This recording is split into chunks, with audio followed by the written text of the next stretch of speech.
Hello, everybody. Good morning. Thank you.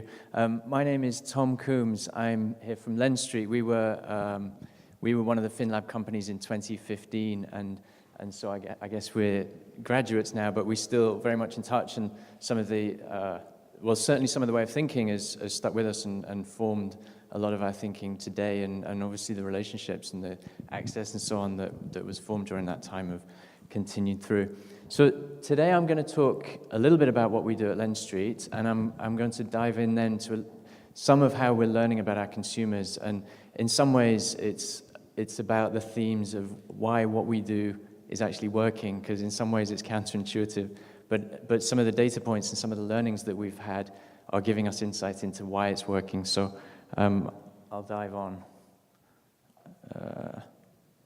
This is what we do. I'm going to talk about these illustrations later, so I start with a couple of them, but in essence, we're helping consumers resolve their debt problems. And we think about it philosophically as not so much that we're helping resolve the debt problems, but rather we're fixing a bump in the road, and we're putting them on track to resolve the problem themselves. So it's their own pedal power that will get them there, but often for people who have got debt issues, it's a bump in the road that's caused that. Obviously, medical issues or divorce, those sorts of things have caused the problem. And we consider ourselves in the business of helping people resolve that bump so that they can go on and resolve the problems themselves. And what we do, we're a lending company, a consumer lending company, and we have a special lending product by which we take an individual who's got multiple delinquent, unsecured credit lines, and usually credit cards, so I'm showing 4 credit cards, but typically it's more than that. So they have multiple credit cards, often some or all or delinquent, and then other unsecured lines which we'd also deal with. And what we do is we underwrite that individual and look at their full financial situation, and then we go through a process by which we negotiate, or our partners negotiate discounts on those accounts, such that we can take their debt burden and reduce it, put them in a position where they're able to then pay back the debt, and of course they're paying back to us. So we settle the accounts with all the creditors. Once the discount's been negotiated, we settle with all the creditors, supply the funds to do that, and then the consumer spends the next 3 or 4 years and they slowly pay us back. So if you look at why it would work for each of the parties involved, our case is obvious. We charge an origination fee, so that's very simple.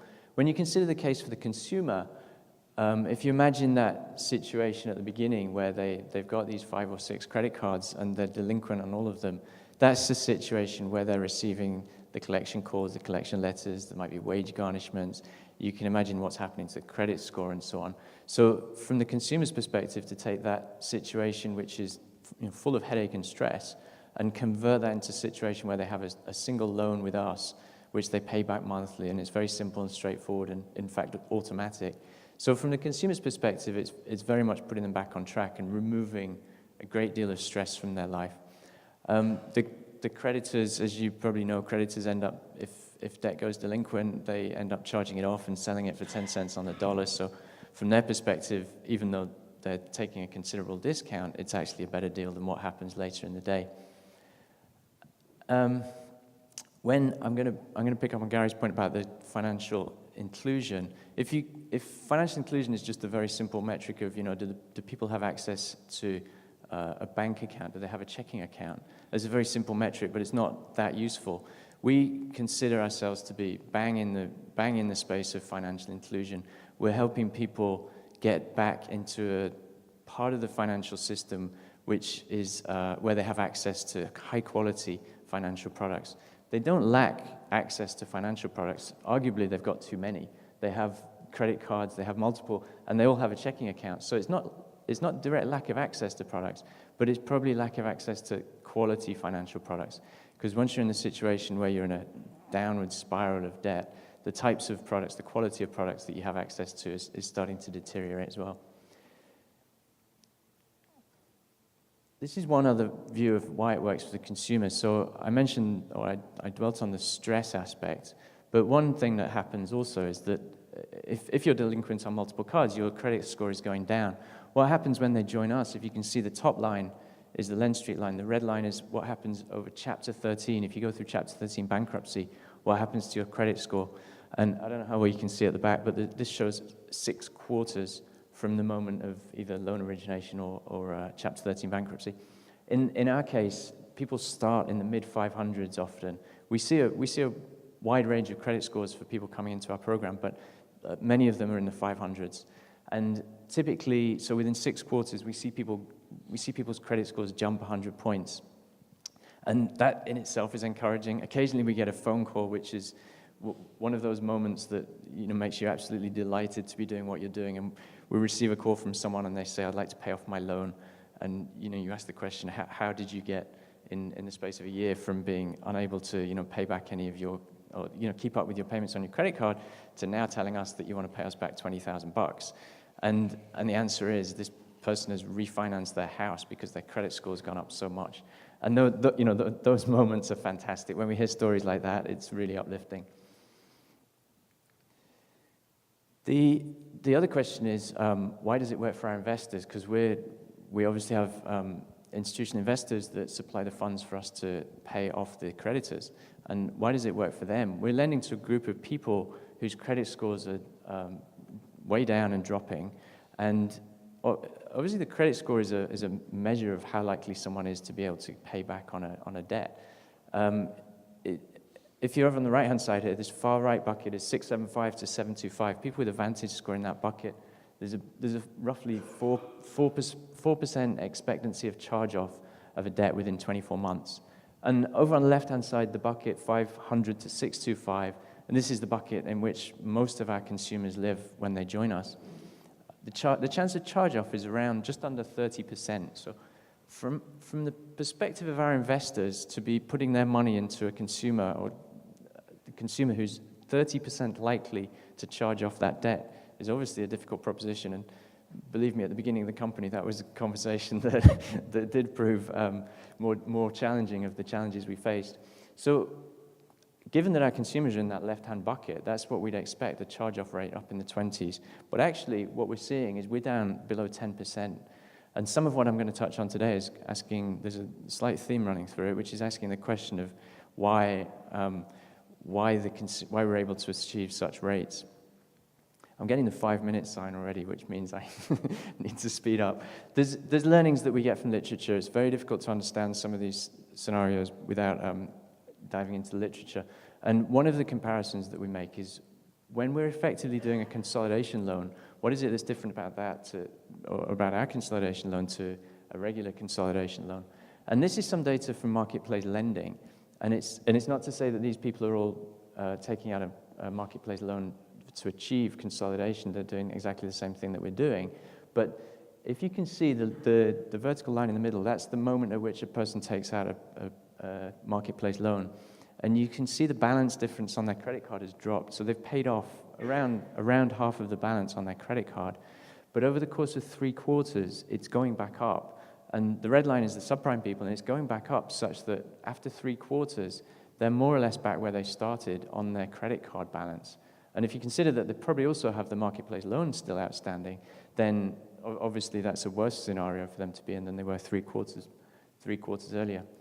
And the chance of default there, you see what's going on in the default line, especially for subprime. Most people are flat, but for subprime it's going up. They're actually more likely to default. And we asked the question, how does this compare to what we do? And in our case, those accounts are getting closed, so the consumer no longer has access to the credit cards which we have settled. And that perhaps explains why they're more successful in paying back in our case. This is an experiment you may have seen, but it's just making the simple point that when people are in a situation of potentially being vulnerable to financial stress, it affects lots of things. And I think you probably all know it correlates with health issues, it correlates with all sorts. But one of the things it does is it just simple cognitive ability. This test was done with a split group between people considered rich and people considered poor. And they supplied a scenario which was intended to induce financial stress, or the feeling of financial stress. And these cognitive tests which were run afterwards, the rich people, you can see essentially before and after. It didn't make much difference. But for poor people, their cognitive ability dropped significantly. And this was induced fictional financial stress. So the factor that we're dealing with and that we know we're dealing with our consumers is that they're dealing with real financial stress. And so from our design and our process and all those perspectives, we need to make sure that that however clever they may be and however well-informed they may be, they're just dealing with a lot of issues, and we have to guide them through in a way which is not condescending or anything, but keeps things very straightforward. I'll just touch a couple of points about what we see in our consumers. So their spend, we check their income, their financial picture, including their income and their spending habits, and we see, so there, for example, you're seeing a couple $100 a month on telecom. You'd imagine these are the number of auto loans people have, the pale bar on the left being people with no auto loans. You'd imagine that we might lend more to people, or we'd approve people more if they had less financial obligations, such as auto loans. Turns out that's not the case. We don't underwrite directly on this point, but it turns out that we actually loan more to, or we approve more applicants who have more auto loans. So in this case, you can see 1, 2, 3. Our consumers have, these are the number of open credit lines. The top number up there is about 42. So if you look at the credit report, 42 open credit lines. Typically, though, people have 5, 6, 7, and that illustrates the stress of the situation I was talking about. Our consumers are all over. I picked California. We don't have an enormous amount of data, but you can see us overlaid on the Trulia house price index map in California. Our consumers are all over the place. And this is, I won't go into too much detail, but from large urban populations on the left to tiny populations on the right, this is where the US population lives. And if you look at where, if you normalize that line to be 100% expectation in the middle, our consumers are mostly urban, so large urban centers represent a large number of our consumers. And we survey, so we do multiple types of survey, and one of the surveys that we do regularly is from the CFSI, and we use their highly expert and well-designed question set, along with a few of our own more amateur questions, to survey our borrower population. We do it every year. And then we found that the line is where the CFSI have found people to fall on the financial health spectrum. Our chart of people, I missed our chart. Our chart's on the left hand, the bars, so we're skewed to the left, which makes a lot of sense. You know, our people are struggling with financial health, so they are skewed to the left. And if you see how they skew compared to their average, it's a little bit of a complex chart, but their spend score is better. So if we're doing a good job, then we've normalized the person's day-to-day spend situation. So seeing this chart bump up on the left-hand side is encouraging for us. These are our live borrowers. And then we also, in that survey, we asked them, what is it that caused you to get into this financial situation? And perhaps you can't read, but there's event-based things there, healthcare, divorce, and so on. But there's also just internal factors. My spending habits caused it, or my lack of savings caused it. And 55% of people cite an external event, but 64% cite internal reasons, personal behavioral reasons. And in fact, 45% of people said only reasons, behavioral reasons, my own spending habits or my own savings habits. And then I'll wrap up quickly, but we also look at what people, we were doing a design project, and I was interested in the question of whether people in financial stressful situations would approach design differently to people who are not. So if you can see well enough, the group in the middle are sort of happy, smiley people. And my concern was that perhaps if you're in a stressful situation, you might consider happy, smiley pictures to be, I don't know, nauseating or insulting or whatever else. We did get some of the types of comments you might expect, but specifically, the two bars in each case, the people on the top are people in more financial stressful situations. The people on the bottom of each pair are people who are paying off their credit cards each month. They presume we have less stress. And the group photos, the fourth set down, actually proves that they're more warm towards the happy, smiley pictures than other groups. So the opposite of my expectation. And then finally, you have to ask, if you're doing a survey, you have to ask the questions you don't want to hear the answer to. We asked, what do you think of the name LendStreet for a company? And I don't know if you can read the comments. It sounds like a scam. I think it sounds like Sesame Street for bankrupt folks.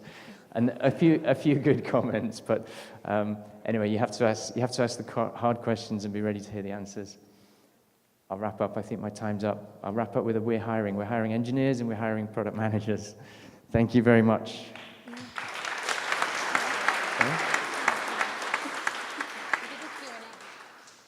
Q&A? Yeah, sure. Yeah. Does anyone have any questions? Anyone? We have a microphone right here.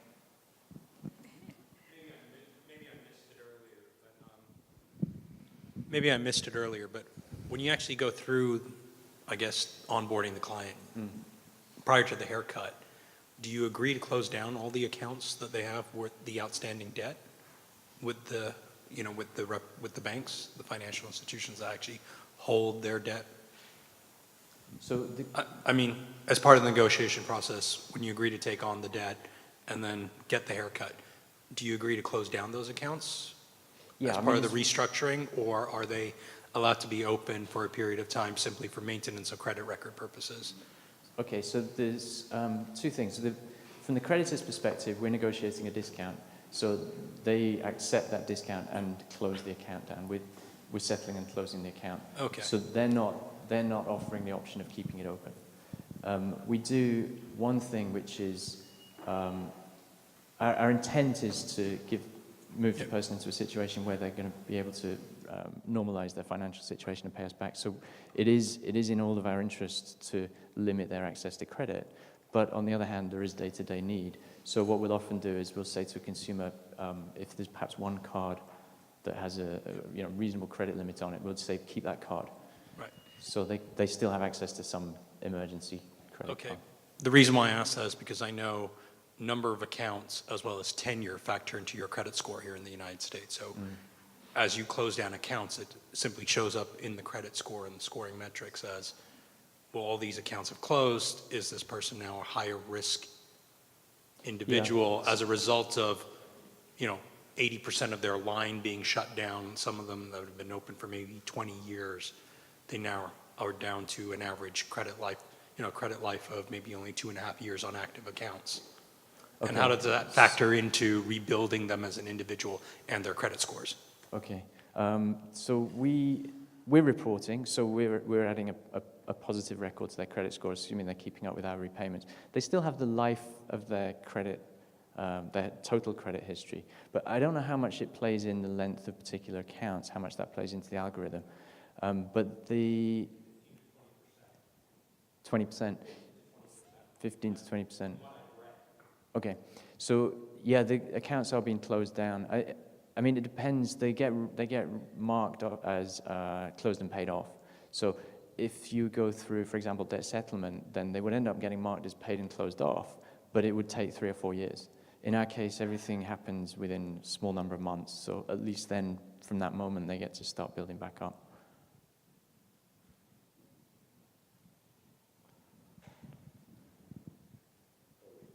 Okay. I'll wait too. Thank you. Gary mentioned something about collecting data, particularly if you're pivoting down the line. How are you arranging your data architecture to make sure that you are complying with what CFSI obviously now would have given you as policy? I'm just trying to understand how you're thinking about data and the consumer's data and how you're collecting it. You're learning a lot of things, obviously. Yeah, so it's an interesting question. One example is race data. We would be interested to know the ethnographic mix of our population. We don't collect it, and we don't collect it initially because for underwriting purposes, obviously we can't use it. We could collect it later. We just don't. And I think we're a young company, so we have many challenges, and we're prioritizing collecting data. If we had all the time and space in the world, then we would collect as much as we possibly can. But we do it on a fairly pragmatic basis. So we get all the data we need to do underwriting as best we possibly can. And because of that, race data isn't factored in. We don't.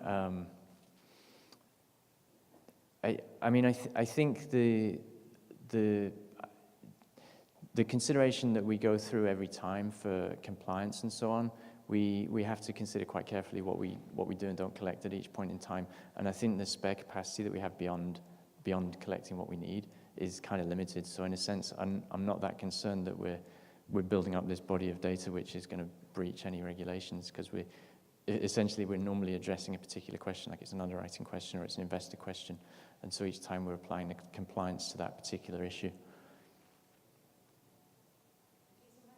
Thank you.